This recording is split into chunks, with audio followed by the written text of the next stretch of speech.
Welcome back to the channel, everybody. Thank you so much for joining me and allowing me to continue to be your daily advocate. If you're new here or you're not subscribed for any reason, please do me a huge favor and hit the subscribe button.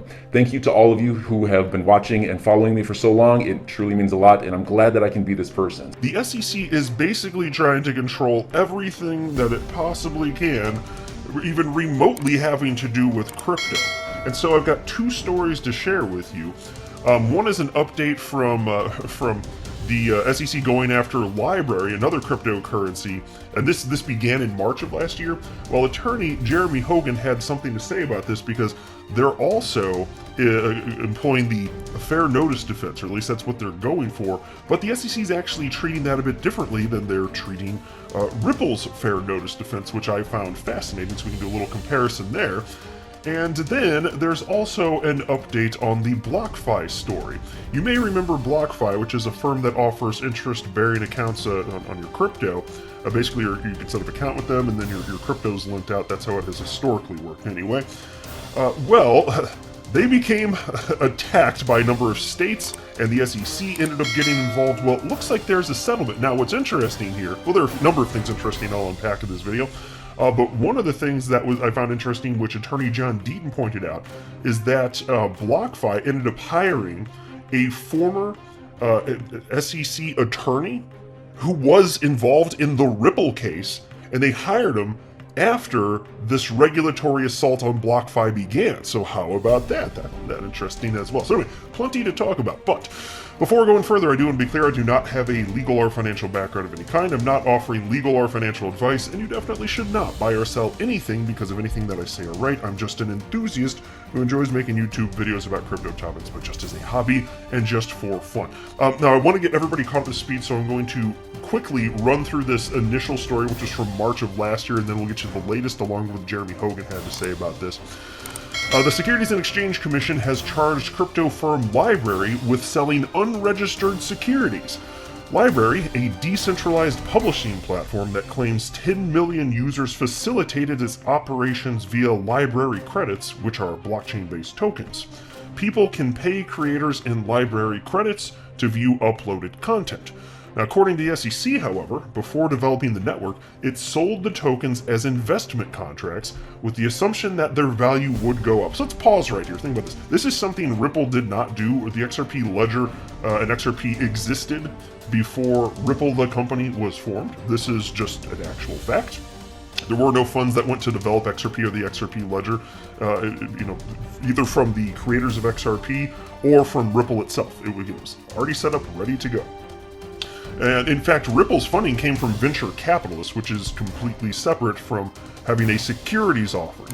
So it still does make you wonder though, okay, so given that's the case, why is it that Ethereum's getting a free pass here and Library is not getting a free pass? Might there be a bit of favoritism? Might there be a bit of the SEC selecting winners and losers? Yes, absolutely yes, that's my path, or my perspective here.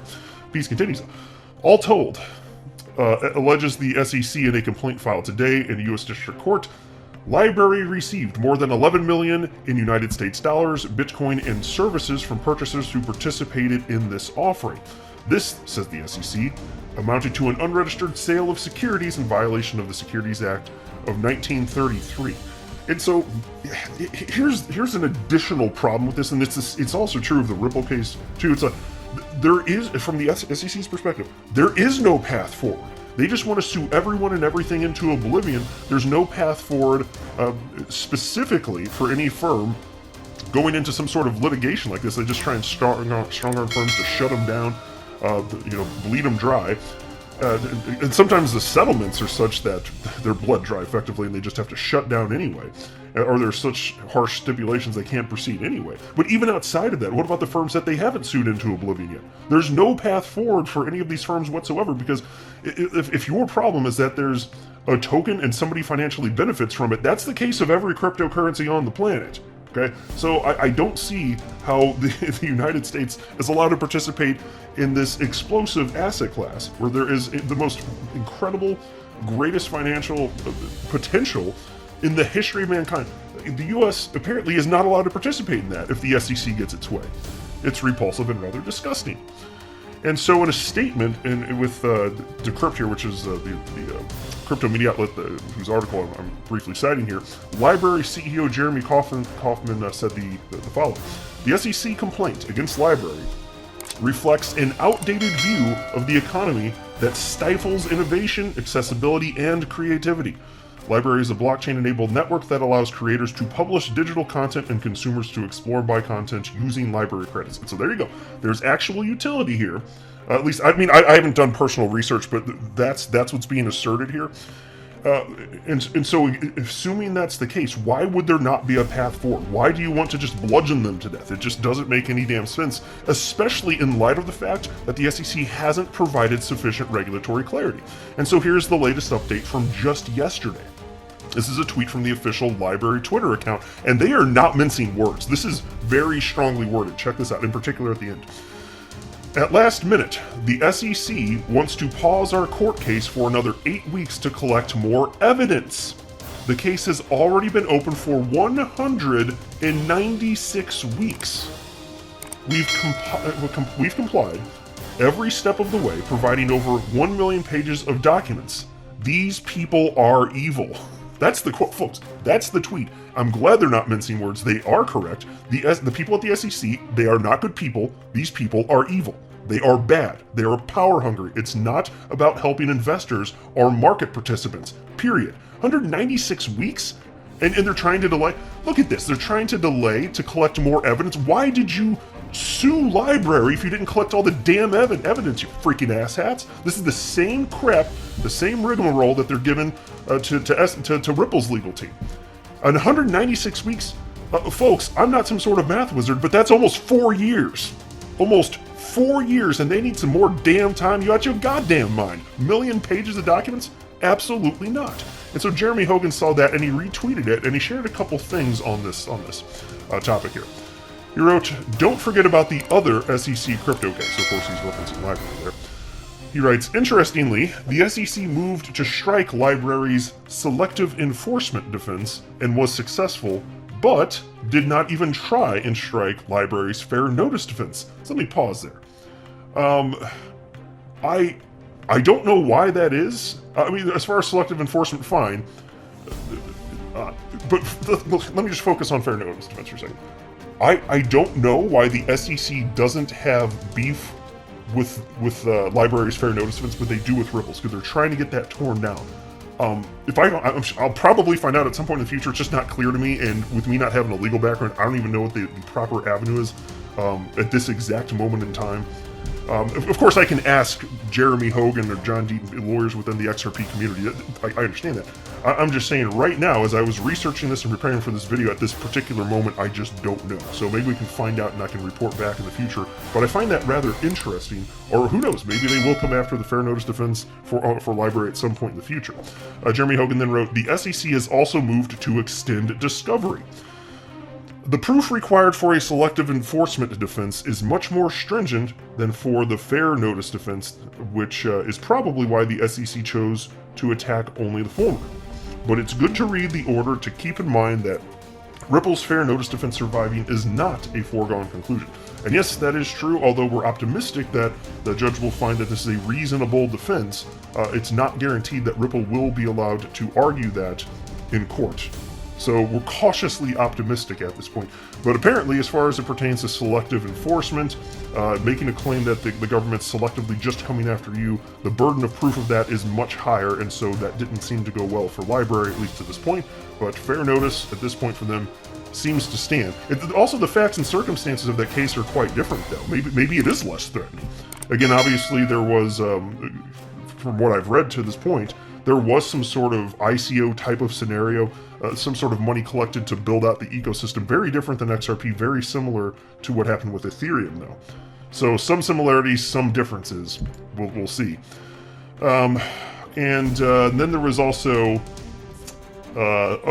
yeah. So this is now. Let's get into the BlockFi stuff here. So there was this from Attorney Deaton.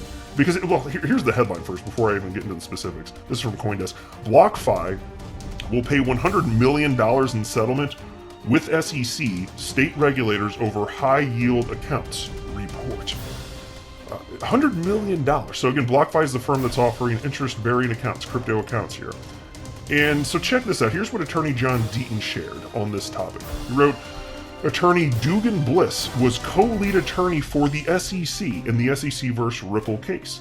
He left in the middle of discovery to go work for BlockFi and their CEO, what's his name here? Zach Prince. Yeah, that's the CEO of BlockFi. And he went to work for them after BlockFi was receiving subpoenas from several states. No doubt the SEC was involved. We live in a pay-to-play world, people. That's the quote from John Deaton. And doesn't it look like that? Just from the outside looking in, what are the optics? Is this all coincidence every damn time we see something like this? I'm just telling you, this stuff doesn't pass the smell test here. And it's kind of ridiculous on its face, because look, a couple things on this. If BlockFi, because mind you, what you're talking about is putting up your crypto and earning interest on it, right? That's what BlockFi has been offering, right? Well, I have a question for you. If BlockFi offering interest-bearing accounts is a securities offering, then why isn't your bank offering interest on your savings account also a securities offering? Do you see the overreach, people? Do you see what the SEC is doing here? They're claiming everything's a securities offering. In fact, Gary Gensler and his crew of asshats over at the SEC, they're saying that stablecoins represent a securities offering. Never mind if you look at the Howey test, that one of the 4 prongs of the Howey test is that there must be an investment of money, but specifically with the expectation of profit. Who the hell is putting money into a damn stablecoin expecting it to be worth more than $1 at any point in time? It's always worth $1, you idiots. Jesus, what is wrong with these pricks at the SEC? These are evil people. These are not good people. It's so obvious. Now, in a sense, some of this is a bit rich, though. Now, and I've mentioned this before, but it's worth repeating, especially for those of you who may miss this. Y'all aware of an individual named Anthony Pompliano? Nothing against him on a personal level, but I gotta tell you, he hates Ripple and he hates XRP. In fact, he's a maximalist, so he doesn't like anything that's not Bitcoin, but he especially hates Ripple and especially hates XRP. He really does. He's made that very clear through his words. And so he's got a massive following. I mean, he's got, let's look at him on Twitter here, 1.5 million followers on Twitter. Well, the day after, it was the day after, right? Or the day of, December 22nd, the day that the SEC filed their legal complaint against Ripple, so that's December 22nd, 2020, over a year ago, Anthony Pompliano tweeted out the following. Good morning to everyone, except the people who thought they could sell unregistered securities and get away with it. Now, that's pretty ridiculous. At that point, you gotta kind of wonder, what the hell does this guy not get? Like, the asset class is clearly under attack, and he's gleeful about XRP holders, their investment just dwindling away as a result of this. He's happy that they're going after Ripple, despite the fact that the facts and circumstances surrounding the case, he probably wasn't even sufficiently aware of them, but he had a strong opinion he wanted to share with his bazillion followers. Despite all that, what ultimately happened? Well, check this out. Anthony Pompliano joined the board of BlockFi in August of 2020. So just several months before the SEC sued Ripple, Anthony Pompliano joined the board of BlockFi, only to see it on the receiving end of its own regulatory crackdown beginning in July the following year, 2021.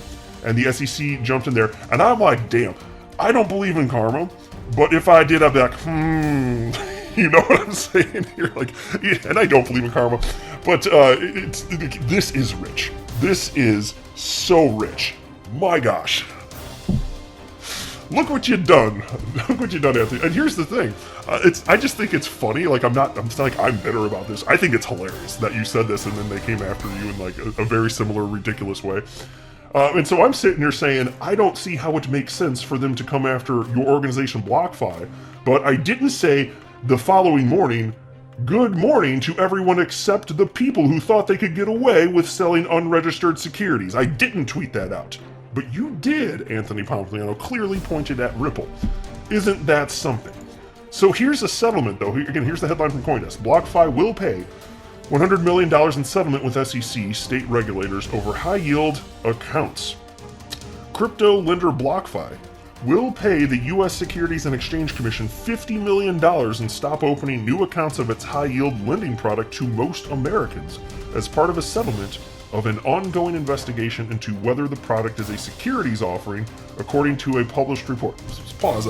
I do want to know this as well. Let me know if you've heard something, but I want to know when the SEC is going to come after your neighborhood bank and crack down on your neighborhood local bank for offering interest on savings accounts, because that's a securities offering, clearly, right there. Right? I want to know when they're going to crack down on your local banks. Just let me, if you've heard, I haven't heard anything. If you've heard anything, you just let me know in the comment section below. The piece continues. The settlement, as described by Bloomberg, does not appear to affect existing accounts.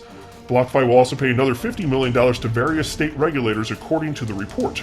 The BlockFi interest accounts have faced scrutiny from securities regulators in New Jersey, Texas, Kentucky, Alabama, and Vermont over the offering. Several of these states planned or issued cease and desist orders as part of their investigations throughout 2021. The company has been under investigation since at least November 2021 over the lending product, which offers yields as high as 9.5%. When asked about the report of the settlement, a BlockFi spokesperson would only say, quote, "We have been in productive, ongoing dialogue with regulators at the federal and state level.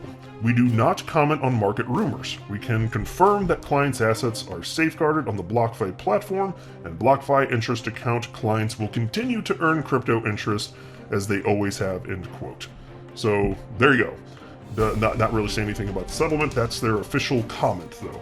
And look, I'm so sick of that terrible SEC Supreme Leader and Dictator Kim Jong-Gary.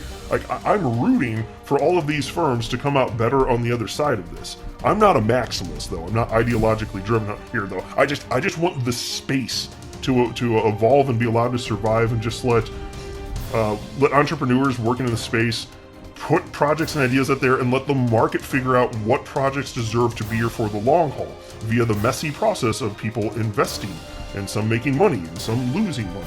The free market is what I'm saying. Let that just play out. Let nature do its thing, effectively. But there's no path forward. And so here you go. I don't know what else to make of this, folks. I'll just say this. I'll leave you with this. The industry, the blockchain and crypto industry, needs to come together in greater capacity than it already has to fight back against the SEC, because they do not care about the technological future that crypto promises. They don't care about the investors that they're sworn to protect. They don't care about financial innovation, any of that stuff. They don't care about entrepreneurs risking their life savings to develop platforms in the United States. They don't care about any of that. They just care about increasing their power, which is why they're overreaching and delving into things that they have no business regulating. Very clearly have no business regulating. Stable coins? Are you freaking kidding me? That's more obvious slam dunk than the SEC versus Ripple case that they have no business there. So enjoy your day, everybody. I'm always here for you. Leave any comments or questions below, and be sure to subscribe. But thanks, everybody. I really appreciate you. Enjoy your day, and I always have your back. So thanks so much, everybody.